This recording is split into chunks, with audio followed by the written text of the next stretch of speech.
2025 मसीहा बैशाख मास वृष राशि मनरे उद्वेग रहिबो। जमी जमा को नहीं शत्रु उपजिबे। उपरिस्थ कर्मचारी सहित बचसा लागिपारे। धर्म भावनारू मन दूरेब। आर्थिक समस्या चिंतार कारण हेबो। बुद्धंक जोगु व्यवसाय वाणिज्य लाभ मिलिबो। आर्थिक लाभ सह संपत्ति वृद्धि हेबो। शुक्रंक जोगु बंधु मिलन एवं परिवार रे सुख शांति प्राप्ति हेबो। मंगलंक जोगु आर्थिक लाभ तथा भूमि सुना वस्त्र आदि लाभ हेबो। सरकारी सहायता पाइबे।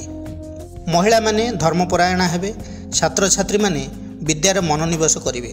प्रतिकार कथा जदि कहबी तेबे महालक्ष्मींकर उपासना करंतु एवं आपणकर राशियाधिपति हेले शुक्रंकर बीज मंत्र जप करंतु। मंत्रटी हेला ओं द्रांग द्रिंग द्रौं स शुक्राय नमः। दैनिक 108 थर जप करंतु।